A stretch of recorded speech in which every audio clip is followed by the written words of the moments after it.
Hello and welcome to this Jewish Channel debate regarding the New York State Senate seat of the 21st District. I'm here with incumbent Senator Kevin Parker. Thank you for joining us.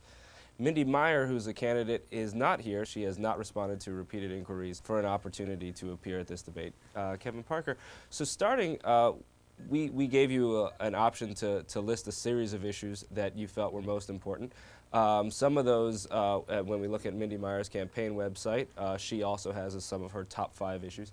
And stop and frisk was listed for both of you. So stop and frisk, what would you like to see happen there legislatively in the coming year? Well, as it relates to stop and frisk, it's something that I have been actually the champion for in the Senate really over the last 3 years since it's really has gained a lot of momentum.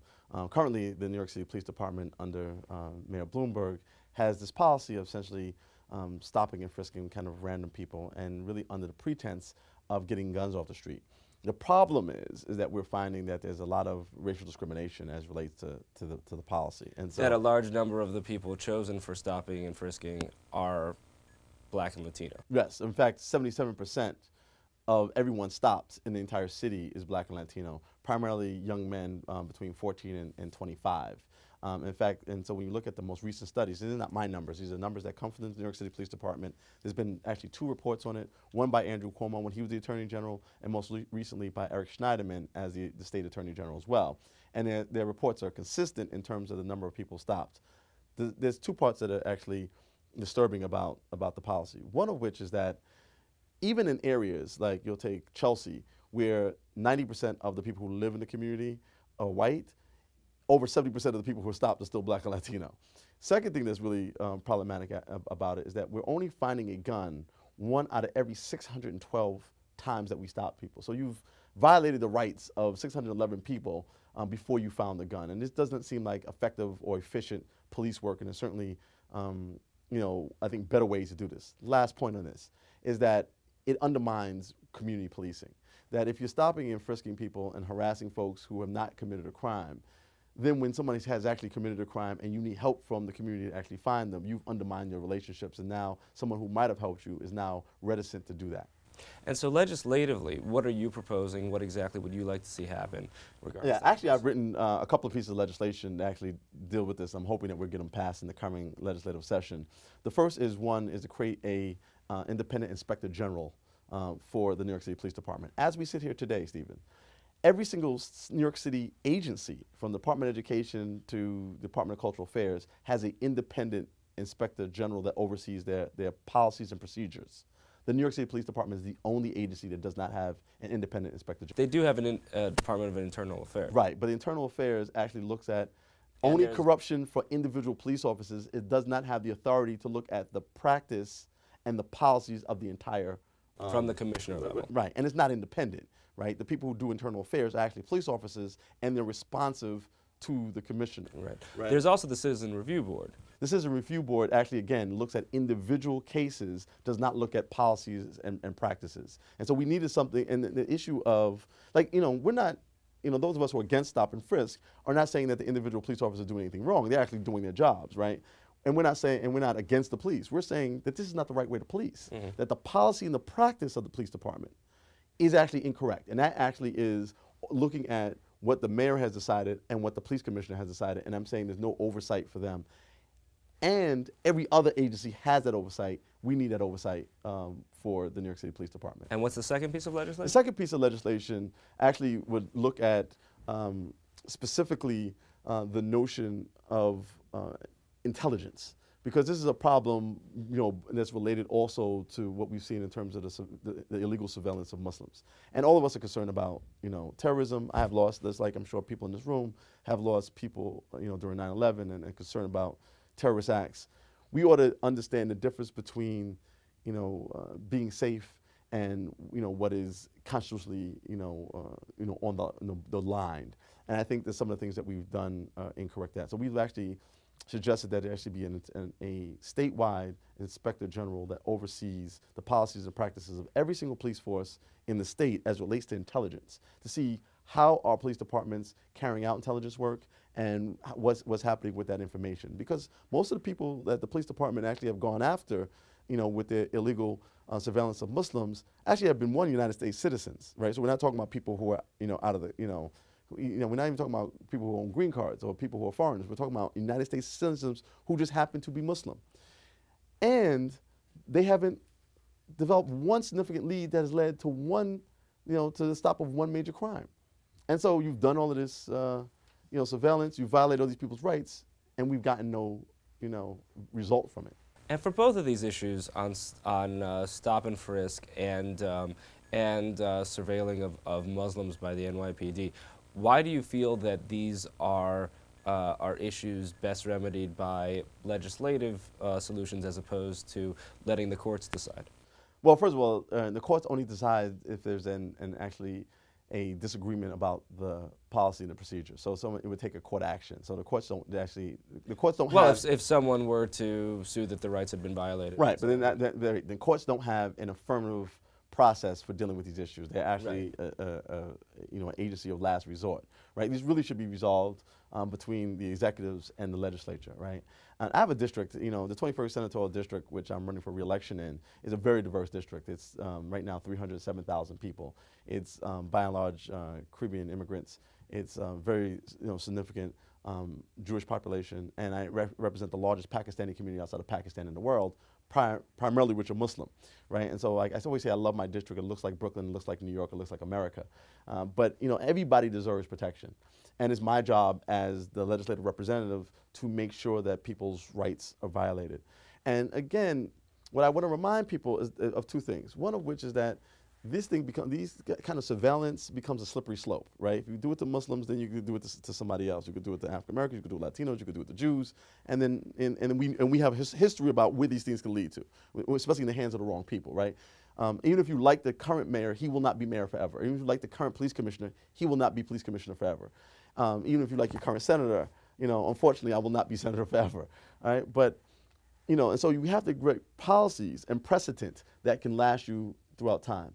Just want to remind people what Benjamin Franklin said about this. He said, the people who are willing to give up a little liberty for a little security will have neither and deserve neither. And moving on, a concern that's across the nation, but in every state's dealing with it differently, is regarding unemployment and the economy.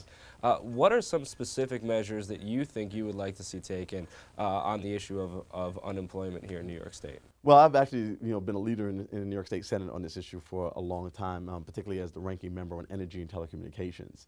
And we have an economy in New York State, particularly in New York City, that's moving from Wall Street to Main Street, right? And in our communities, the main streets are, Flatbush Avenue, Nostrand Avenue, Utica Avenue, Coney Island Avenue, right? 13th Avenue. And so we really need to do a better job at helping small businesses, because when we look at where people are employed, 80% of everybody who's employed in the country is employed in a small business. The vast majority of that 80% actually are employed in what we refer to as mom and pop shops, which would be defined by operations of less than $1 million and less than 25 people in those organizations.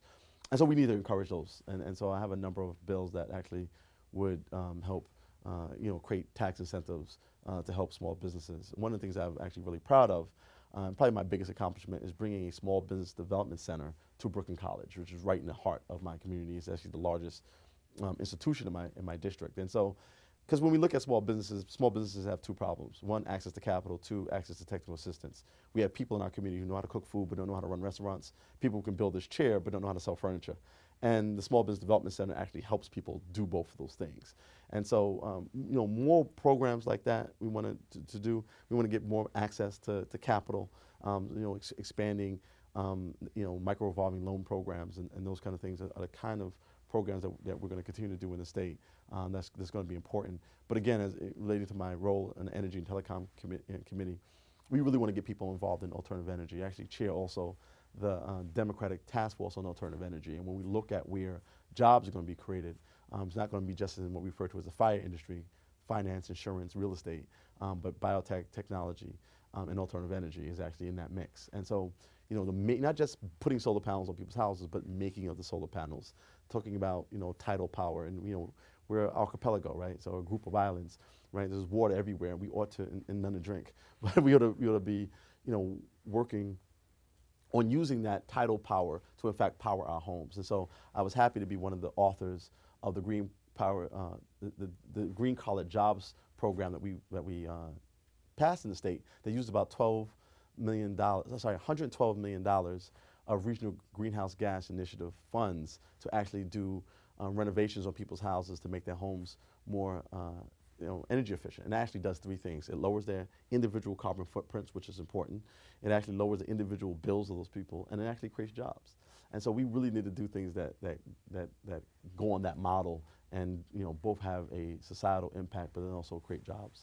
On the other end of the Energy and Telecommunications Committee, on which you're a ranking member, I speak to business leaders and new media all the time because it's this industry, and consistently I'm told that, and I experience that New York has some of the worst broadband infrastructure relative to major cities that are trying to push forward in new media, push forward in technology. Specifically, I'll speak to someone who has a firm. He's got offices in Boston, New York, and San Francisco, and he only hires salespeople in New York because he can't house a large infrastructure here because of the lack of broadband infrastructure to keep the communications up. He keeps all his engineers in Boston, all of them in San Francisco.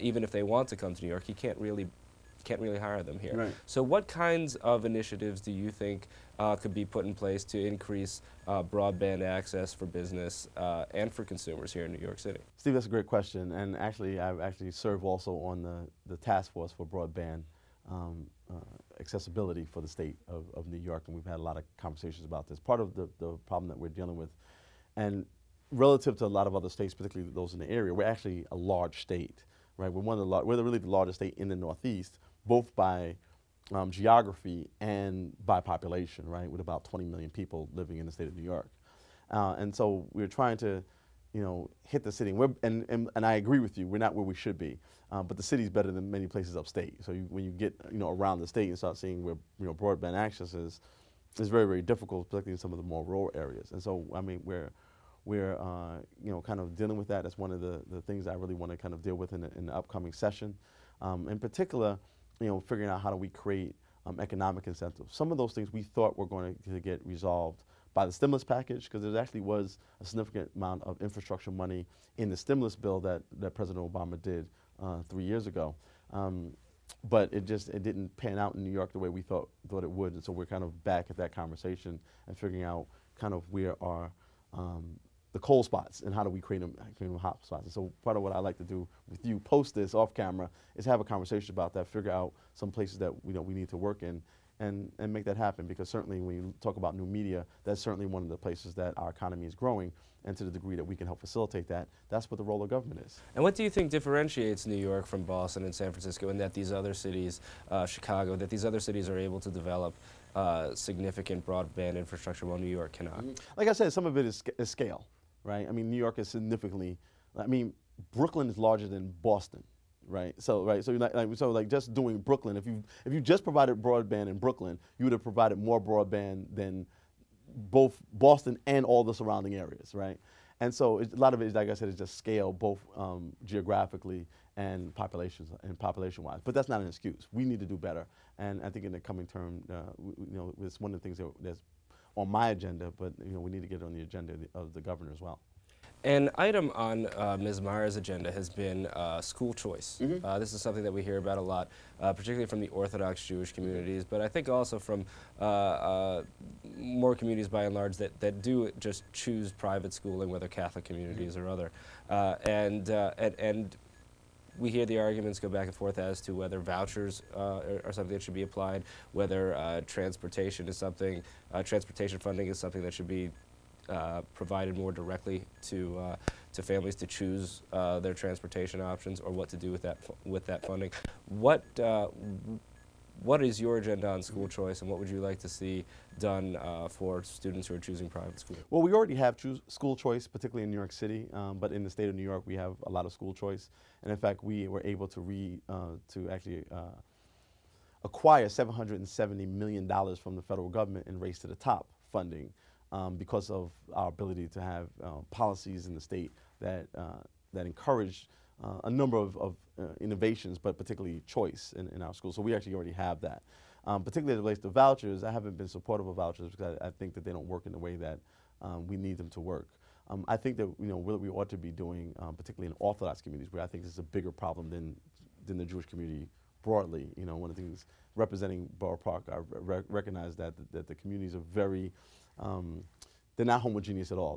They're very diverse, and how you deal with a very large Jewish population in the new community I'm picking up in Park Slope is very different, you know, in terms of the issues than dealing with Borough Park.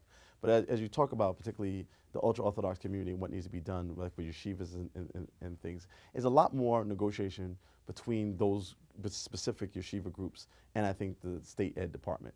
And finding ways, so? Because what you have is people who wind up with a yeshiva education, which really was like a doctorate, right? But then not having a high school diploma, right? An equivalent of a high school diploma. And so they come out very well educated, but not marketable because they don't actually have a credential in the form of a diploma to say I have this level of education, and that's the gap we have to bridge. And I know that yeshiva education is very expensive, again, especially for very large families that we oftentimes find in Jewish communities, and we have to find ways to do that. I think the transportation issue is one of the ways that we can do that. I know we've done that around some of the issues around science and books and other things. But the more things that we can find ways to do that, I think we can find direct funding for schools. But again, it has to be some give and take in terms of what those credentials are and what the standards are going to be in those private schools. And so if we're able to bridge those gaps, I think that we can find funding. When one looks at the issue of school tuition in yeshivas or in Jewish day schools broadly, we see a number of things driving the costs up, and by and large, tuition seems to be increasing at rates well beyond inflation in recent years. And when we look at what are the main areas for costs, where independent of the cost of the school itself getting lower somehow, for an individual family choosing to invest in their child's education, there are two main levers available to a legislature to decrease the cost. One would be applying more funding, more voucher funding, what have you, to the school. Another thing is the lack of tax deductibility of tuition payments. Is tax deductibility of tuition payments something you're considering? Yes, I think that's one of the things that I think we should be doing. I think most of that's was more of a federal issue than a state issue. Well, to the degree that there's a 10%. Right. There is but primarily the taxability issue is a federal issue. Far more. I mean, from a larger share of a far larger share. Right. But we should be looking at it on the state level, and certainly one of the things that I think is going to be important. I think as you talk about this issue of tuition, be clear that these are private institutions that set their own tuition rates. So the government, federal or state, is not saying to a specific, day school or to a yeshiva, you have to, have these things, right? Correct. They are taxed, but everything's taxed, right? But we're not setting the rates. And so I think that some of these things are internal conversations that need to be had, and people also need to figure out what the best value is in terms of, where they're sending their children. But right. I do understand how difficult it is, and I continue to be committed to working with the community to right. address those issues. And one issue that's become a statewide issue that's quite local in Brooklyn is the Brooklyn hospitals issue. The threats of closings or consolidations or diminution of services at specific hospitals. What would you like to see happen regarding the various proposals that are out there? Well, we need more funding. There's actually two things, and this is a real issue, and I've been engaged in this. I mean, you had last year Downstate, which is a state hospital, actually a medical center, because it's both a medical school and a hospital, taking over Long Island College Hospital and becoming one institution. You're having problems at Wyckoff Hospital, Brooklyn Hospital, Interfaith. Kingsbrook Jewish Medical Center is poised to take over Brookdale Medical Center, which has had a history of significant problems, and we really can't afford to lose any of these hospitals, particularly in Brooklyn.